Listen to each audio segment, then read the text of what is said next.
Welcome to another one-on-one interview with the Atlantic Council of Canada. My guest today is Sarwar Kashmeri. Mr. Kashmeri is a senior fellow with the Atlantic Council US International Security Program. He is a frequent commenter on American and European news and is the author of a variety of books. His latest work is NATO 2.0, Reboot or Delete. In addition to his media appearances and scholarly work, Mr. Kashmeri also teaches a course on American foreign policy at Dartmouth College Continuing Studies. Thank you for being my guest today, Mr. Kashmeri.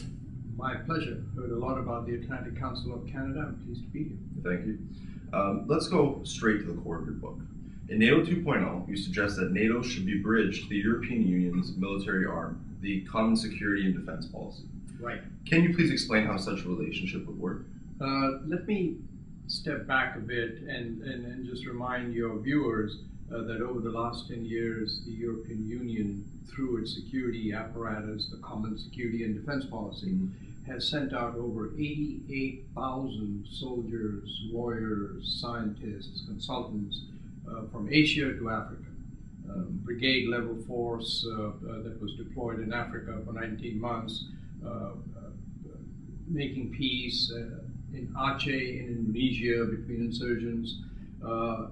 NATO has an enormous brand name, but the fact of the matter is that today 26 out of 28 countries are European countries, that there's very little consensus amongst them. As we've seen in Libya, only a handful of countries decided to actually take part in the fighting.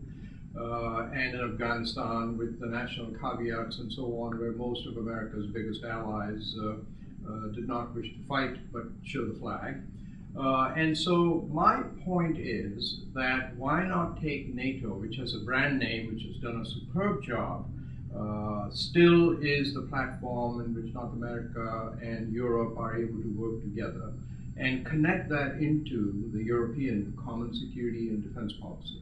So that if there is ever a need for North America, the US and Canada, to work with the 26 members of the European Union, then it can still work together.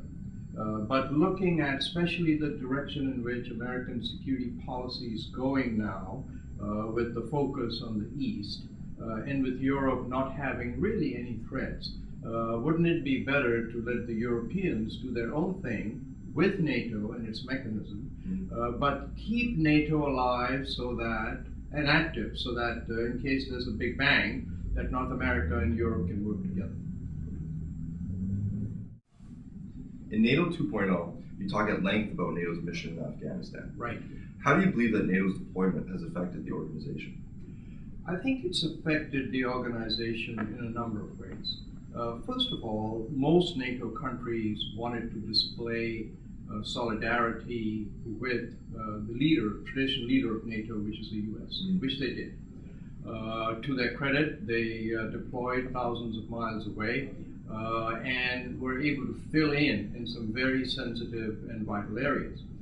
Canada, of course, has been in the forefront and has suffered enormous casualties, but Canada and the US have a long history going back of working together.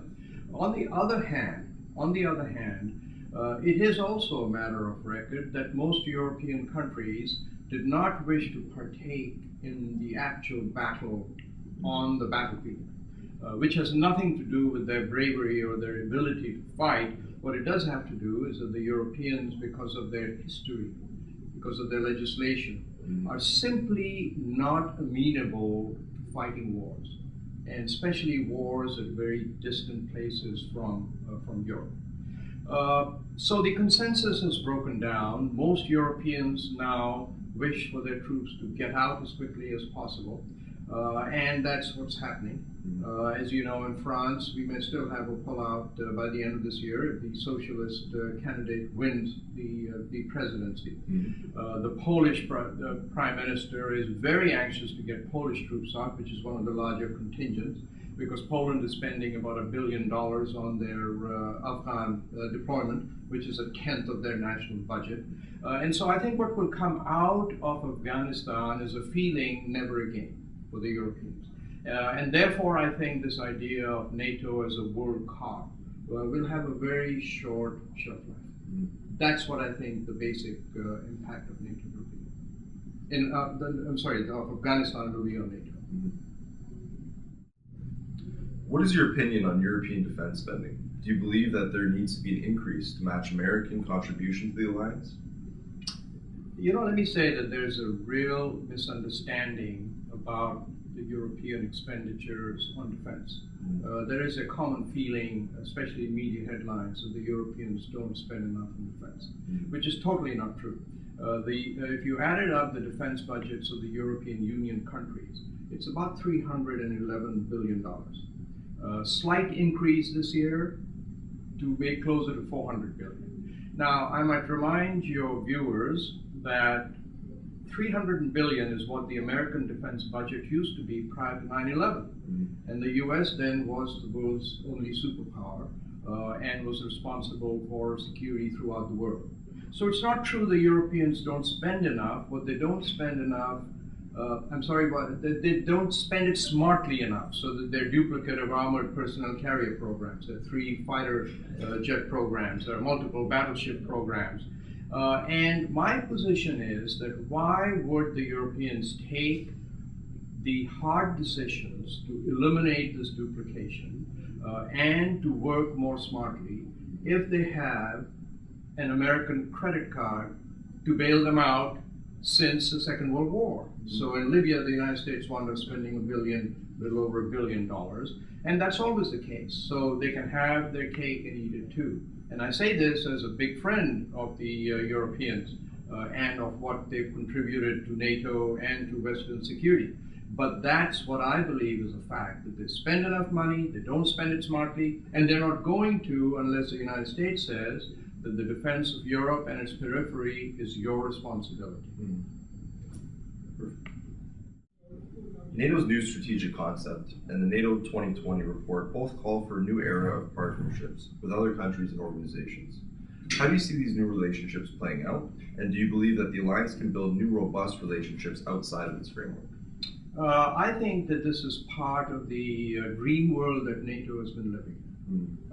I think that if I was a nation leader of a country, if I was someone who's been watching Afghanistan unfold, if I've been someone who's been watching Libya unfold, I would be very chary of tying up with an organization that really doesn't have any consensus, that is only half interested in doing a running battle, that has not the technological means to fight a modern battle.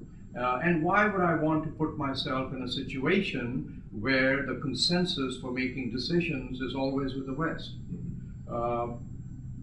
I talked to the NATO ambassador from Russia not too long ago, who's now, by the way, the defense minister. And I asked him, I said, so what do you think, Ambassador Rogosin? Do you think that Russia will get close to this newer, friendlier NATO? And his reply was, Kashmiri, if your grandmother grows whiskers, does she become your grandfather? And I said, it's a joke, but I mean, he was stating what the Russians believe, that they will help, they will get close, but will they become a part of NATO or a partner? I don't know. In your opinion, how has the Arab Spring affected the NATO alliance, particularly in light of Operation Unified Protector in Libya? My feeling is that it's a little too early to tell, but I think that the future does not look too rosy as far as a NATO involvement in the Arab Spring. Libya was a very isolated, identifiably separate case. I talked to a very senior intelligence person in Washington not long ago, and I asked them, why do you think it is that we went into NATO? And his answer was, because we could do it. And that's a really important thing to remember, that NATO decided to tackle it. As you know, the US may not have been part of it, because the defense community, the intelligence community, the Secretary of Defense, the CIA head were deathly opposed to the United States involvement in Libya. But at the last moment, the president decided, no, we had to help out our European friends because they were helping us out in Afghanistan. But that may never happen again, especially in view of the economic, the financial situation, and so on. So we could do it is an important thing to remember. Mm-hmm. I don't believe that it's going to be as easy to do things with NATO in any other Arab country, especially not in Syria. Mm-hmm. In conjunction with the last question, Turkey has threatened to invoke Article 5 of the NATO Charter regarding collective defense in light of the Syrian incursion on Turkish soil. Do you believe that President Erdogan will invoke Article 5, and how would this affect the alliance? Let me again remind your viewers that in spite of what Mr. Erdogan, and I'm a big fan of his, says, Turkey cannot invoke Article 5. What Turkey can do is go to the other 27 members of NATO and say, I think Turkey is in danger. We need to put this before the North Atlantic Council, which is the board of directors, as you know, of NATO, and we wish for you to consider invoking NATO. So it's only the North Atlantic Council that can take the decision to invoke NATO. Today, NATO has a summit meeting in Brussels at the defense minister, foreign minister level. It's interesting to note that Turkey's request is not even on the agenda. So we are very far away from that happening. I would think at this point that there are many, many diplomats who are asking Turkey not to do that. Because if they were to do it, I think there would be a real split within NATO. I'm certain Greece would want to oppose it, including many other members. There's no appetite for taking on Syria. So I think this is being done for a different reason, which is that Turkey wants the West to know that it is serious about the danger from Syria. And it wants Syria to know that time may come when there could be a Western involvement. So there are other reasons for them bringing that up, but not because they want NATO to go to war in Syria. Thank you for being my guest, Mr. Kashmeri. Join us again at www.atlantic-council.ca for more interviews, articles, and upcoming events. Thank you.